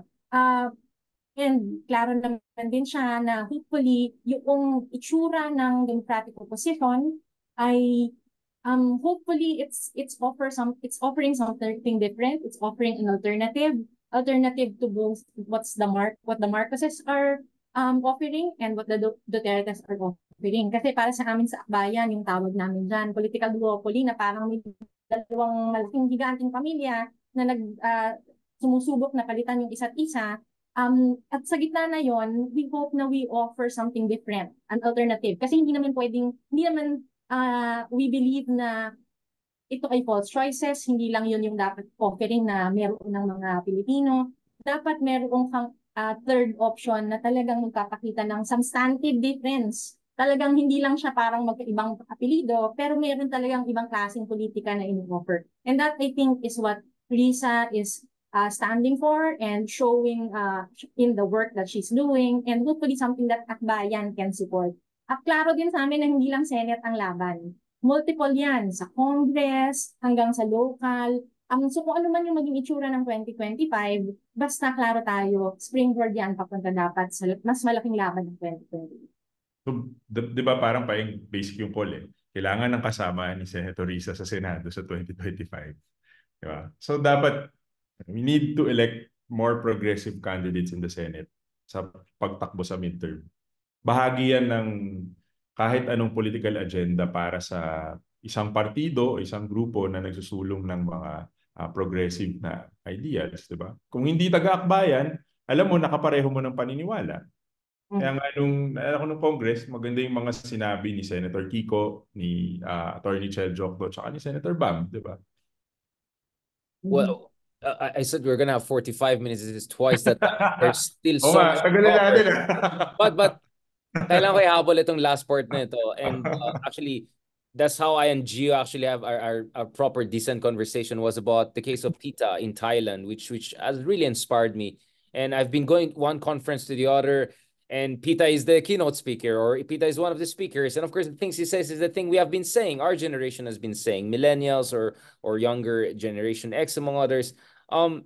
Gio, you know Pita, right? Like, what is the lesson from Thailand? I had Walden, who knows Thailand very well, discussing also the case of Thailand. I keep on going back to that because in Malaysia and Indonesia, they talk about Pita's case. Despite the fact that he didn't become the prime minister, he proved that it's possible to defeat not one, not two, but multiple trapos. The monarchists, the military, the oligarchs. I mean, that guy pulled off something crazy. And at the same time, he's not your like typical activista. Medyo may Ferrari, naka Hermes necktie, Sorry, I noticed those things, right? He's a smooth guy. Pwede naman si Gio, Pwede din ba ako mag-Ferrari sa kamagana? Maganda yung likod mo na medyo wasp. But going back to that, Gio, yeah, tell me about the case of Pita, and do you think that's also the blueprint? Because you see, the thing is, it's not only kulang yung progressives, kulang yung younger generation progressives. Wala pa tayong millennials sa Senado, for instance. Even though the threshold allows for that, 35 already, marami na millennial na lampas 35 or 35 na. So, I mean, this is an anomaly. In France, my prime minister ka na early 30s na. Naging president si Macron ng 37. I mean, these are established flagship democracies. I mean, isn't it a shame that none out of our generation has made it that far? Baka meron isa pero oligarch family, hindi ko na pangalanan sino, di ba? Ayan na naman, sama niya yung kuya niya or gano'n. Usapan niya, ang tawag genuine. Like, what is a lesson from PITA in your opinion for not only more progressives but younger progressives? Well, una, we are in solidarity with our comrades in Thailand. Makasama natin sa Forward Party. Sinasabi ko ng forward kasi move forward, future forward, ibang forward na yan. Binaban sila all the time kaya kailangan ng rebranding. Sa Forward Party na actually napaaga yung uwi ng mga comrades from Thailand the other day kasi bobotohan na yung pagtanggal sa kanila. And nakikiisa kami sa kanila. We've always been with them. Sabi ko nga, it was very humbling nung one of our Thanksgiving dinners sa Progressive Alliance. At sa nung dinner, sabi ko, it's very humbling to honestly be talking to the members of the Forward Party. Si Contida kasi, one of the yung international secretary niya, nakausap ko for some time the other day. And I was saying na ang dami namin kailangan matutunan sa inyo. In terms of how we campaign, ang galing nung data. Sabi ko, mas magaling pa kayong mga kampanya sa Democrats eh. Kasi nakita ko yung sistema how Democrats have been campaigning. Pag dinala mo yan. Yeah, he had an interview with Carnegie just the other day. He shared about the analytics strategy. Yeah, but just to give an idea na what they're facing, because I'm sorry to say this, but I'm hearing a lot of whining. Oh, Philippines, daming disinformation, daming oligarch. I said, you have any idea what they have to deal in Thailand? A military junta na pwede nga patayin, di ba? Binaban yung party mo every other week ng Supreme Court. Yung monarch mo na medyo parang pang Game of Thrones, di ba? I mean, yes, mahirap sa Pilipinas, but Thailand is like next level. It's not even a democracy to begin with, right? And yet, they fight against all odds. Kaya, I just want us to talk about this kasi naiinis ako sa whining. Ganito, ganyan, Pilipinas. Turkey, 10 times worse than us. They do much better, the opposition. They could take over soon. India, Rahul Gandhi finally is breaking through, di ba? So, again, I don't want to be unfair. Tama, hindi madali. I mean, I know I get dismissed, hindi ka naman.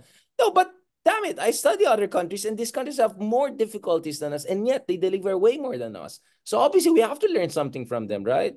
Sorry, G, I just had to emphasize that kasi makakala nila, pakit lang yung discussion natin. Hindi, totoo yan. At yun nga, kasi nakikita natin on a daily basis, kahit nananalo ka sa eleksyon, hindi ka pa rin makaupo, di ba? Yun yung naging na doon. So, paano kami kaya Richard? Hello? Ayan. Or ako ba yung nakamute? No, you're good. You're good. Yeah. But yun, Payeng, gusto mo mag-quick situationer on Thailand? Kasi ako, lagi ko lang sabihin, swerte talaga ng Thailand kasi legal ang marijuana dun eh. Yung Move Forward Party nila Pita, rockstar yan para sa amin sa mga akbayan. Kasi si Pita, very young, younger than us pa ata, no, Gio? Pogi, muntik na maging Prime Minister. He's 42, right? He's 42. Okay, so slightly older pala. He's older. Gen X na yata siya. Pero kaidara natin, di ba? Medyo malapit-lapit. Muntik ka nang maging Prime Minister ng Thailand.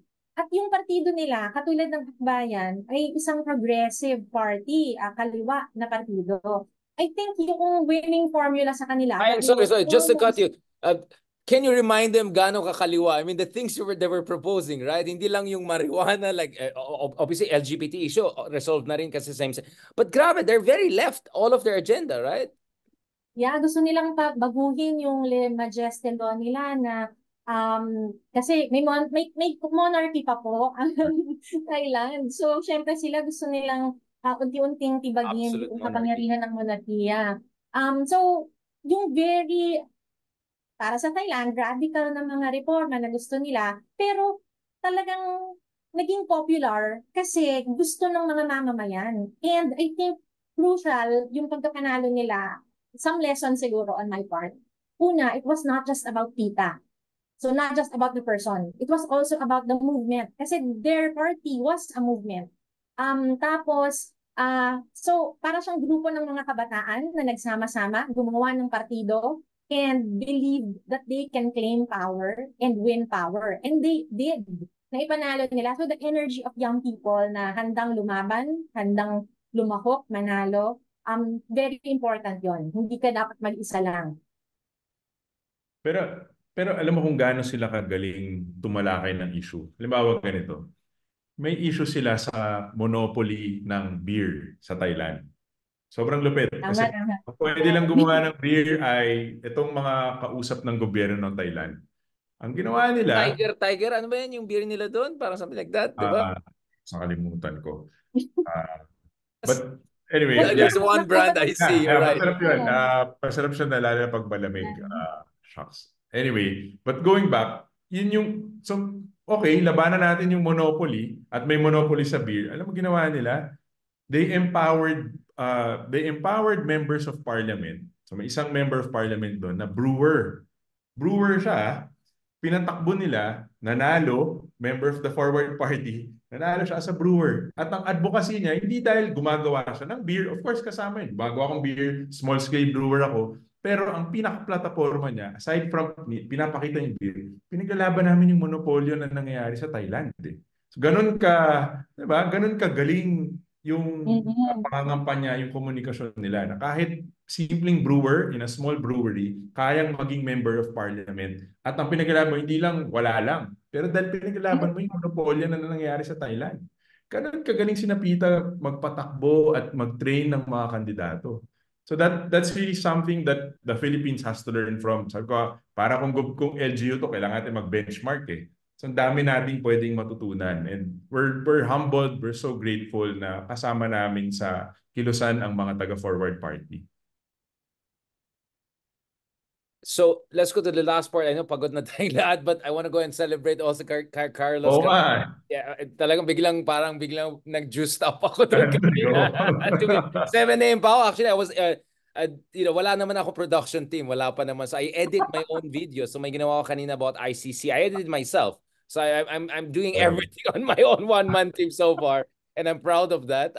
Sabi nga ni Gio, di ba? Yun yung selling point natin, no production. Although, don't worry, starting soon, God willing, magkakaroon tayo ng weekly in studio rin for podcast ko. So hopefully we can have you also in podcast soon. And of course, I'm trying to tie up also with other people and sila Cool Pals. I'm gonna join them soon also. So yun yung direction of the wind. Speaking of the future, obviously we shouldn't get ahead of ourselves. If you look at the surveys, pre-election surveys, Sara Duterte and Tulfo for presidency. Even for the vice presidency, it looks like it's really Grace Poe so far is doing very well. I have nothing against Grace Poe. I think Grace Poe compared naman kay Robin Hood or whatever. But so that means it's still going to be an uphill battle for Riza. The momentum is there, but how do you make sure she becomes extremely competitive? Because we know ganun naman the momentum. Ang Pilipino gusto we are a champion of winners, right? Hindi totoo na underdog ang gusto natin. We are champion of the strong, right? So what are the challenges ahead, Pat? Ano bang dapat i-tweak at improve?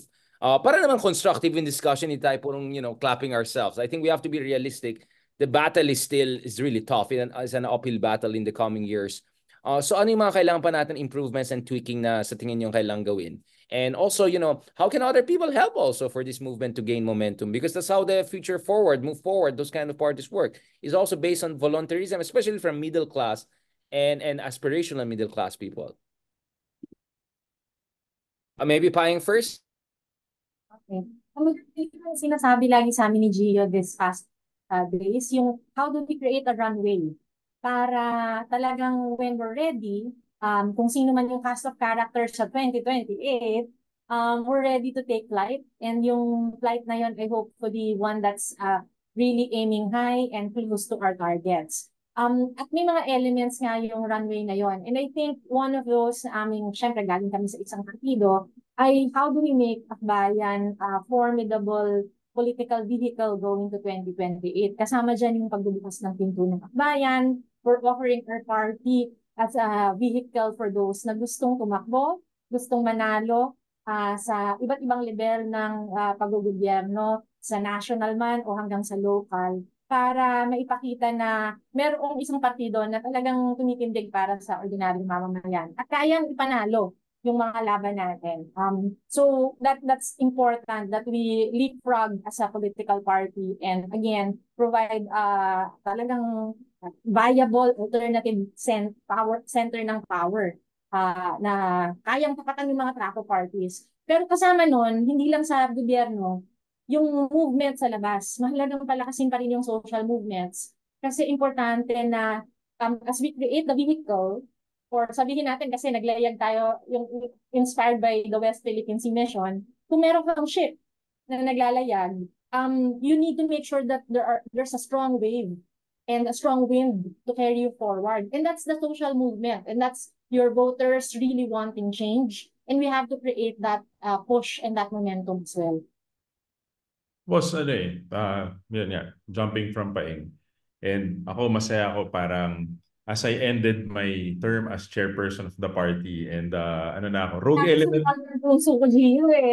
element na ba ako parang si Ronald Llamas kaya pwede na ako magsalita in Siya yung public. rogue, ikaw yung ano, yung mga ano na, yung mga matanda na Oo, yung mga, elder di ba? statesman. Elder. Oo, kaya ako nagmamaputi ng buhok eh. Ah. Kasi parang ano na ako, Emeritus, pwede na. emeritus. Let loose na tayo. Babalikan ko yung runway na bubuuin natin. We need to start in 2025.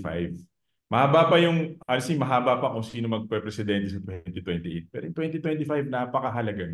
Napakahalaga na tumulak tayo ng mga kandidato na magpapanalo, na magdadala ng reforma at katulong ni Sen. Risa sa Senate, di ba?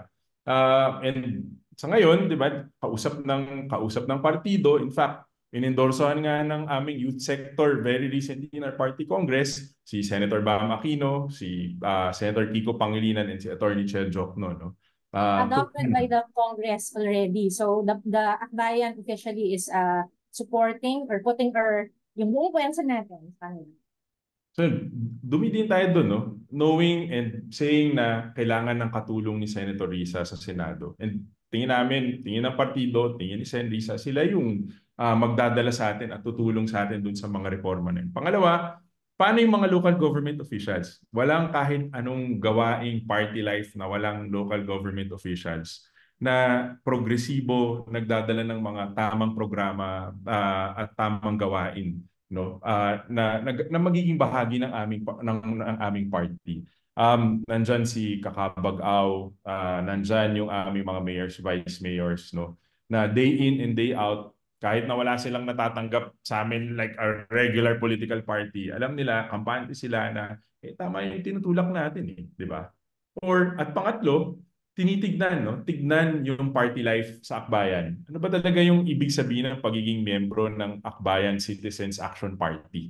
Napakahalaga niyan. Di lang ang Akbayan, hindi yan nagtatrabaho lang in election period. Yung in between yung mas importante, yung araw-araw 'Di ba? Parang nung sinabi ko nga nung Congress, napakahalaga more than the achievements of the party. I think what is important are the relationships that we have in our party or our party life. Kasi tingin ko, ultimately, our relationships are more important than any accomplishment. At bakit ko laging sinasabi sa mga tao yun? Because I know that even if the party demands that we accomplish such great things in our lifetime, but when we strive for excellence in our relationships, yung day-to-day, the accomplishments will come Kung mabuti yung pakikisama yung party life mo, these accomplishments will come. So, ako, yun, tatlong malaking aspeto in building that runway for 2028. And yung strategy, yung tactics, madali yan. Sa dami ng kampanya na nasalian ko at naging bahagi ako ng decision, I think madaling buuin yan As long as we build that runway early on. And we'll do this, di ba? We'll do this. Wow, ang dami ko bang gustong tanungin sa inyo about tactics and strategy and all of that. Sorry, I could kick you over that, but I know both of you guys must be very tired. Talagang back-to-back days, ang dami nangyari. But I think this is also kind of a testament to people na how passionate we are about a movement for change for the Philippines. Na lumalaban pa rin tayo para sa ating bansa. And I think this is the animating force that keeps us awake and a little bit alert as far as I know. Yes, I mean, as the wise man said, the pessimism of the intellect, the optimism of the will. But in this sense, even my intellect is slightly more optimistic than usual. So if politics is the art of the possible, now a progressive change is more than possible. It's perhaps even probable, fingers crossed. But again, it doesn't come on its own, diba? You have to bend the arc of history towards positive change. So you could see, nakita rin, 3 taong na-quote ko and then na-paraphrase ko silang lahat. Sabi, I'm just Pero flexing. abangan nila yung progressive wave. Parating Yeah. yan. Parating Yeah, we yan. have to work on that. Thank you so much, Paeng and Gio. I hope this is just the beginning of more conversations like this. You know, for a conspiracy of reasons, we were not able to have this conversation earlier. Kaya bumawi ako, kaya 2 hours na tayo. But don't worry, next time, i-Joe Rogan na natin ng 4 hours ito. So bring everything you need. Let's do it in studio para talagang we can break down everything that is necessary. I'm seeing a lot of comments here. Obviously, a lot also about Carlos Yulo winning the gold, but also a lot of people who are very inspired by your interventions and discussions, and very much you know, looking forward to what you're doing and your fight. Hindi natin na pag-usapan yung atin ito, West Philippine Sea, but that's precisely why hopefully we can catch up in the near future. Mabuhay po kayo, mabuhay ang Pilipinas. Maraming salamat, Paeng. Maraming salamat, Gio. Thank you so much and have a good evening. God bless. Thank you po.